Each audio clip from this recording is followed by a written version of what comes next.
बिस्मिल्लाहिर्रहमानिर्रहीम, अस्सलाम वालेकुम।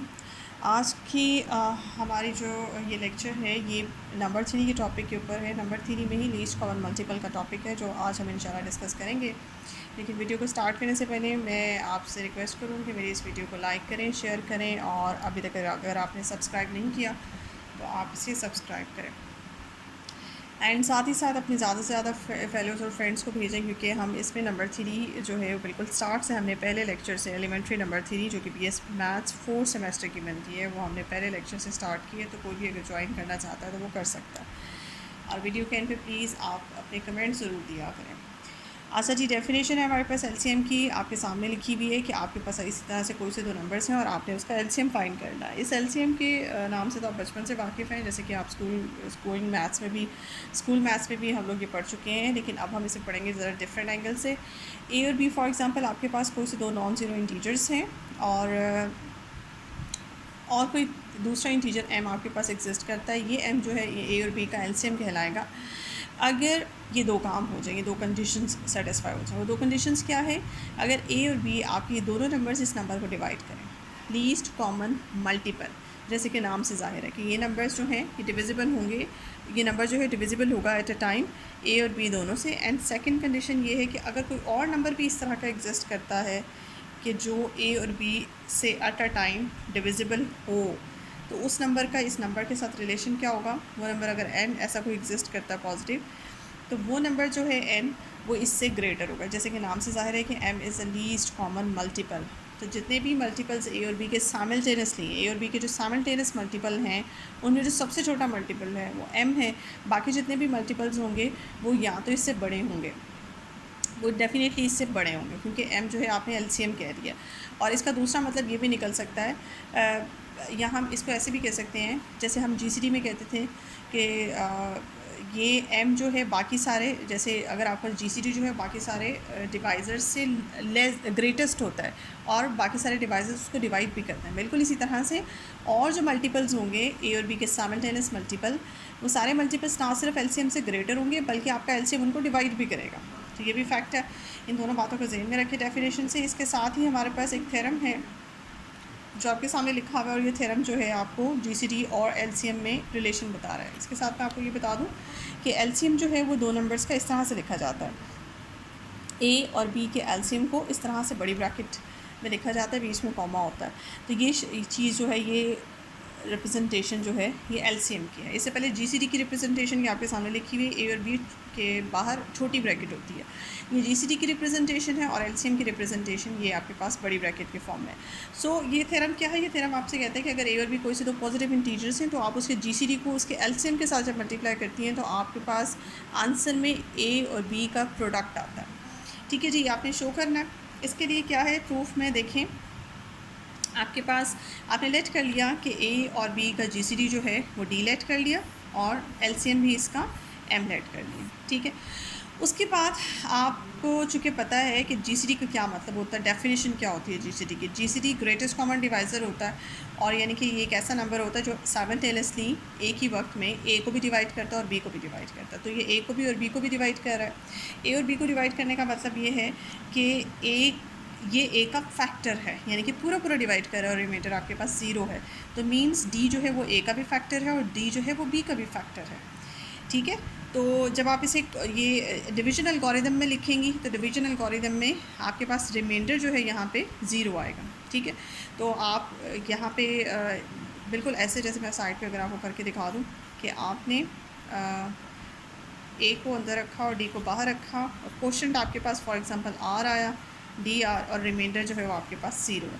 तो आपके पास जो डिवीजन एल्गोरिदम बनेगा, डिवीजन की equation D R is equals to A, remainder zero होने की वजह से। तो ये फैक्टर था, डी पूरा पूरा डिवाइड कर रहा है ए को, तो रिमाइंडर ज़ीरो होगा, तो आपके पास ये डी जो है वो फैक्टर है।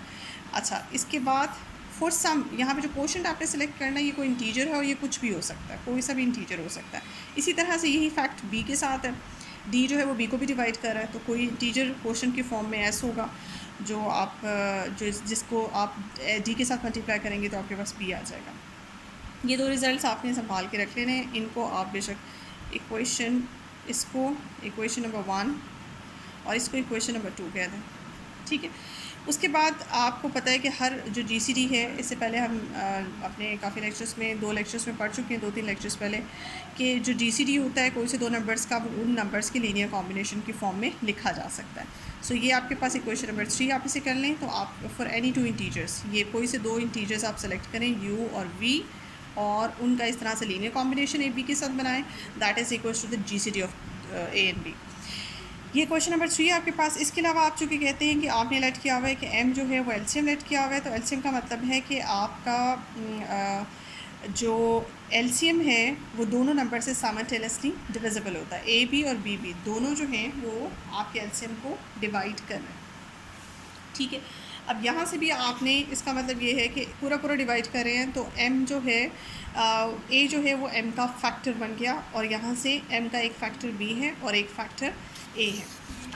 अब आप देखिए a जो है वो m का फैक्टर है, इसका मतलब a जो है वो कम्प्लीटली डिवाइड कर रहा है m को, और इसी तरह से b जो है वो कम्प्लीटली डिवाइड कर रहा है m को। तो जब आप डिवाइड करते हैं m को a से और m को b से, तो आपके पास इस केस में क्वोशंट जो है वो t आता है, और इस केस में क्वोशंट जो है वो आपके पास w आता है, और रिमाइंडर दोनों केसेस में 0 है, बिकॉज डिवीजन जो है वो कम्प्लीट डिवीजन है हमारे पास। अच्छा जी, उसके बाद t और w आपने यहाँ से कोई से इंटीजर सेलेक्ट किए हुए हैं, ठीक है। अब आपके पास कितनी इक्वेशंस होंगी? आपके पास लास्ट ये बनेगी आपके पास equation number 4 and equation number 5। ये सब फैक्ट्स आपके क्वेश्चन के स्टेटमेंट में दिए हुए हैं। आपके क्वेश्चन के स्टेटमेंट में था कि डी जो है वो क्वेश्चन की स्टेटमेंट में था कि हमने करना क्या है, जीसीडी और एलसीएम का मल्टीपल लेना है ना, तो हमने खुद सेलेक्ट किया डी इनका जीसीडी और एम इनका एलसीएम, और उसके बाद जीसीडी के ऊपर और एलसीएम के ऊपर हमने डेफिनेशन अप्लाई की। ये सिर्फ अभी डेफिनेशन अप्लाई करने के बाद फैक्ट्स इक्वेशन नंबर 5 तक निकले। ये जो इक्वेशन आपने लीनियर कॉम्बिनेशन वाली बनाई हुई थी, जिसको आपने इक्वेशन नंबर 3 कहा था, इसी इक्वेशन में जाएं और इस इक्वेशन को दोनों तरफ m से मल्टीप्लाई कर दें। m से मल्टीप्लाई करने के बाद ये जो m की 2 वैल्यूज़ आपके पास लिखी हुई हैं, आप ये दोनों वैल्यू को यहाँ पे इस इक्वेशन में पुट कर दें। जब आप इन वैल्यूज़ को इन इक्वेशन में पुट करते हैं, तो एक दफ़ा आपने BW वैल्यू पुट की है m की, और एक दफ़ा आपने AT वैल्यू पुट की है। जहाँ पे ऑलरेडी a मौजूद है वहाँ जो वैल्यू m की पुट करेंगे वो b वाली पुट करेंगे, और जहाँ ऑलरेडी b मौजूद है वहाँ जो वैल्यू पुट करेंगे वो a वाली वैल्यू पुट करेंगे। उससे होगा क्या कि a भी आपका कॉमन आ जाएगा, और ये कुछ नंबर ब्रैकेट में आपके पास बन जाएगा। ये नंबर जो है आपके पास, ये एक इंटीजर है, बिकॉज w, u, t और v ये चारों आपने इंटीजर सेलेक्ट किए थे। इंटीजर्स का मल्टीपल और सम अगेन आपके पास एक इंटीजर ही होगा। सो आप ये कह सकते हैं इस केस में कि आपका md एक ऐसा नंबर है जो कि 2 नंबर्स के प्रोडक्ट की फॉर्म में लिखा हुआ है, ठीक है। तो इसका मतलब है कि वो 2 नंबर्स जो हैं इस इक्वेशन के अकॉर्डिंग, ये 2 नंबर्स जो हैं वो md के फैक्टर बन जाते हैं। एक फैक्टर ये है और एक फैक्टर ये है, बिल्कुल इसी तरह से जैसे आपके सामने लिखा हो कि 6 कैन बी रिटन एज 2 × 3, तो 2 और 3 अलग अलग 6 के फैक्टर्स हैं, कम्प्लीटली डिवाइड कर रहे हैं। बिल्कुल वही सेंस है यहाँ पे कि md को अगर आप एक नंबर कंसिडर करते हैं, तो ये नंबर जो है वो 2 नंबर्स के प्रोडक्ट की फॉर्म में लिखा हुआ है, और दोनों नंबर्स जो हैं उसके फैक्टर्स हैं। इस फैक्टर्स होने का मतलब है कि दोनों नंबर्स जो हैं md को डिवाइड कर रहे हैं। इसमें से हम अपने मतलब का रिजल्ट ये निकालेंगे कि ab जो है वो आपके md को डिवाइड कर रहा है। अब इस इक्वेशन को हम इक्वेशन नंबर 6 कह देते हैं। उसके बाद ये ख़ुद से आपने यहाँ से ये फ्रैक्शन बनाई। फ्रैक्शन क्या है, ए बी एक नंबर है और नीचे उसका मैंने GCD लिखा हुआ है, DGCD लिखा हुआ है ए और बी का। इसको डिवाइड करने के बाद आपने b/d को एज इट इज़ ही रहने दिया, और a की जगह ये वैल्यू लिखी है। ये वैल्यू कहाँ से आई है? ये वैल्यू आई है आपकी इक्वेशन नंबर 1 से। स्टार्ट में जब आपने कहा था कि d जो है वो a को डिवाइड कर रहा है, तो वहाँ से आपने एक इक्वेशन बनाई थी डिवीजन एल्गोरिथम की, जो a = dr था। तो ये वैल्यू आपने यहाँ पे a की वैल्यू पुट कर दी, a = dr, ठीक है। और dr करने के बाद d कैंसिल हो गया और a भी आपके पास बचा। इसको इक्वेशन नंबर 7 कहते हैं। और इसी तरह से अगेन इस केस में आपने a की वैल्यू पुट की, और इस केस में आप a को एज इट इज़ रहने देंगे और आप b की वैल्यू पुट करेंगे, बिल्कुल वहीं से जहाँ से equation number 2 division algorithm b = ds। आपने b की जगह ds पुट कर दिया। ds पुट करने के बाद आपका d कैंसिल हो गया और आपके पास ये इक्वेशन बन गई, इक्वेशन 8। अब आप ये देखिए कि दिस नंबर, अगर आप इसको पूरा एक नंबर कंसिडर करें, तो this number can be written as the product of r and b। r और b दो मुख्तलिफ नंबर्स हैं जिनके प्रोडक्ट से आपके पास ab/d आता है। इसका मतलब क्या हुआ कि r और b b/d के फैक्टर्स हैं।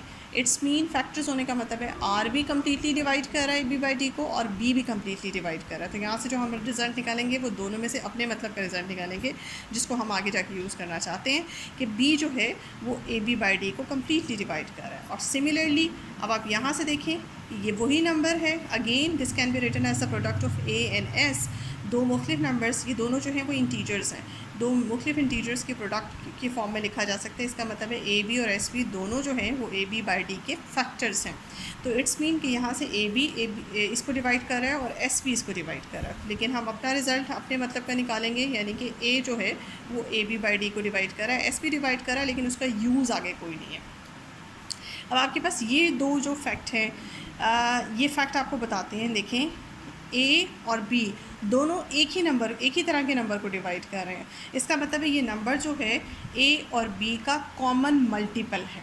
ठीक है जी, तो ये नंबर जो है ए और बी का कॉमन मल्टीपल हो गया। ठीक, ये मैंने ये बात यहाँ लिखी है, लेकिन इनका जो लीस्ट कॉमन मल्टीपल है वो तो एम ही रहेगा ना, जो हमने स्टार्ट में लेट किया था। लीस्ट कॉमन मल्टीपल एम है और ये कोई भी मल्टीपल है।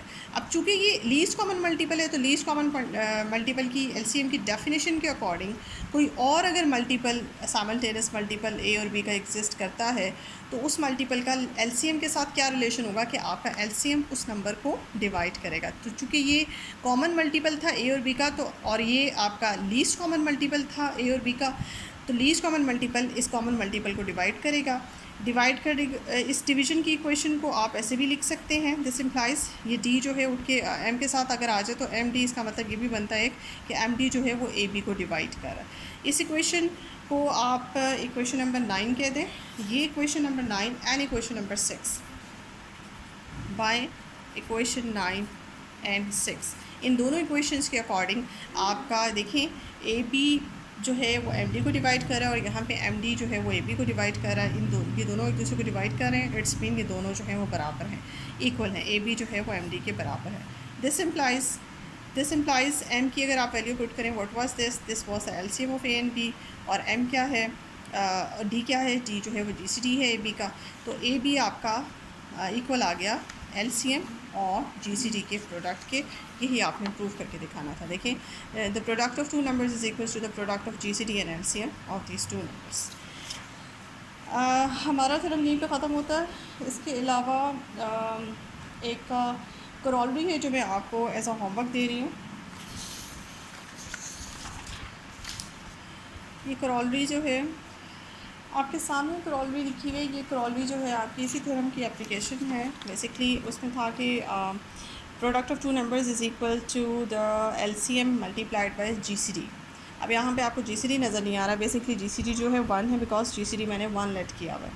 सो आप ये कह सकते हैं कि अगर ए और बी का जीसीडी 1 है इफ़ एंड ऑल इफ के साथ, तो फिर उसके एलसीएम का आंसर जो है वो प्रोडक्ट ऑफ द नंबर के बराबर ही आ जाता है।